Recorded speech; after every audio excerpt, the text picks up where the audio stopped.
Salut tout le monde, aujourd'hui on plonge dans un chapitre du programme que je trouve personnellement fascinant. L'histoire de l'humanité, mais lue directement dans notre ADN.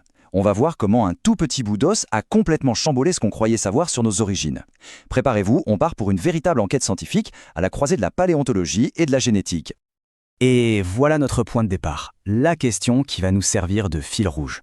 Comment est-ce qu'un misérable petit bout d'os, retrouvé au fin fond de la Sibérie, a pu à lui seul nous forcer à réécrire des chapitres entiers de l'histoire de notre espèce, Homo sapiens? C'est la problématique qu'on va tenter de résoudre ensemble aujourd'hui. Alors, le lieu de la découverte, le voici. C'est la grotte de Denisova. Et cette grotte, elle a une particularité géniale pour les scientifiques. Comme le dit la légende, sa température est constante, à 0 degré. C'est un véritable frigo naturel. Et cette condition, c'est une chance mais incroyable, car ça a permis de conserver l'ADN de manière quasi parfaite pendant des dizaines de milliers d'années. C'est grâce à ça qu'on a pu faire parler les restes d'une jeune fille qui vivait là il y a plus de 50 000 ans. Bon, on a un os, on est dans une grotte. Mais comment on fait parler un si petit fragment? Eh bien, il nous faut un outil surpuissant. Et cet outil, c'est la génétique. Dans cette première partie, on va donc se concentrer sur la méthode. Comment les scientifiques arrivent-ils à déchiffrer un code génétique qui est si vieux et souvent très abîmé? La technique clé, c'est ce qu'on appelle le séquençage du génome. Alors qu'est-ce que fait concrètement? Il s'agit tout simplement de lire, dans l'ordre, les lettres qui composent une molécule d'ADN. Vous les connaissez, A, T, C et G. Imaginez que le génome, c'est une immense encyclopédie sur la vie d'un organisme, et que toutes les pages sont écrites uniquement avec ces 4 lettres. Et là où ça devient un véritable exploit, c'est qu'on arrive à lire ce livre même s'il a 50 000 ans et qu'il est en miettes. Alors, comment ça marche en pratique? Ce schéma vous montre les grandes étapes. D'abord, on extrait le peu d'ADN qui reste dans le fossile. Ensuite, comme l'ADN est trop long pour être lu d'un coup, on le casse en des millions de petits morceaux. Troisième étape, on lit la séquence de chacun de ces petits bouts d'ADN. Et enfin, et c'est là que la magie de l'informatique opère, des ordinateurs surpuissants vont réassembler tous ces fragments dans le bon ordre. Imaginez un puzzle de plusieurs milliards de pièces. C'est exactement ça. Et ce qu'il faut vraiment que vous réalisiez, c'est que tout ça, c'est hyper récent. Regardez cette frise. Le premier génome humain complet, ça date seulement de 2003. Celui de notre cousin Néandertal, de 2010. On parle d'une révolution scientifique qui a eu lieu sous nos yeux. Et c'est justement cette avancée technologique fulgurante qui a rendu possible la découverte dont on va parler maintenant. On entre maintenant dans le cœur de l'enquête. Les scientifiques, quand ils ont commencé à analyser l'ADN, ils avaient une idée en tête. Ils se sont dit, bon, vu l'endroit, l'époque, ça va être du Néandertal ou peut-être un Homo sapiens très ancien. C'était l'hypothèse la plus logique, sauf que le résultat qui est tombé n'avait absolument rien à voir. Rien. Ils ont découvert un groupe humain dont personne ne soupçonnait l'existence. Regardons ensemble ce tableau de données. C'est un document type BAC, donc c'est un bon entraînement. On compare ici le nombre de différences génétiques entre plusieurs groupes. Entre nous, les humains modernes, et un néandertalien, on compte environ 202 différences. C'est déjà pas mal. Mais regardez la ligne d'en dessous. Entre un humain moderne et l'individu de la grotte de Denisova, on passe à 385. C'est presque le double. Le verdict des chiffres est sans appel. C'est la preuve scientifique, formelle, qu'on a affaire à une toute nouvelle lignée humaine, qu'on a donc baptisée les Denisoviens.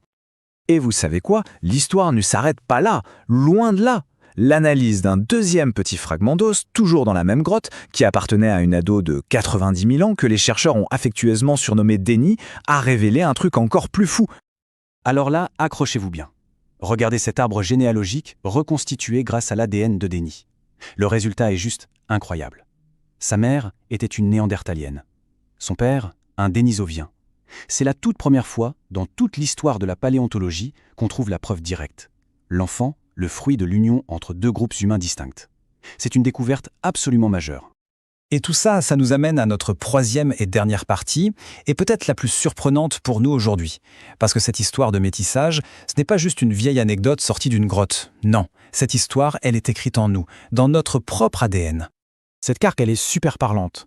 Elle montre la répartition de ces anciens ADN dans le monde aujourd'hui. On voit que quasiment toutes les populations en dehors de l'Afrique ont un petit pourcentage d'ADN de Néandertal. Mais regardez bien, le plus dingue, c'est cette énorme tache rouge en Océanie. C'est là qu'on trouve les plus forts pourcentages d'ADN dénisoviens, jusqu'à 5% du génome chez certaines populations. Ok, on a hérité de ces gènes, mais est-ce qu'ils servent à quelque chose? Est-ce que ce sont juste des fossiles dans notre ADN? Eh bien pas du tout. Dans de nombreux cas, ces gènes ont apporté de réels avantages. C'est un exemple magnifique de ce qu'on appelle la sélection naturelle. Les Homo sapiens qui se sont hybridés avec ces populations locales ont récupéré des gènes qui leur ont permis de s'adapter beaucoup plus vite à de nouveaux environnements. Regardez ce graphique, c'est un exemple parfait. Il concerne un gène nommé EPS1. cette version du gène héritée des Denisoviens, est aujourd'hui hyper fréquente chez les populations tibétaines. Et à quoi il sert? Il leur permet de mieux utiliser l'oxygène en haute altitude. C'est donc un avantage adaptatif absolument crucial pour vivre sur le toit du monde. C'est la preuve incroyable qu'un métissage qui a eu lieu il y a des dizaines de milliers d'années donne aujourd'hui un avantage de survie à toute une population. C'est fascinant. Bon, il est temps de résumer tout ça. Qu'est-ce qu'il faut absolument retenir de cette histoire folle? Premièrement, l'image de l'arbre de l'évolution humaine, avec ses branches bien séparées, est fausse.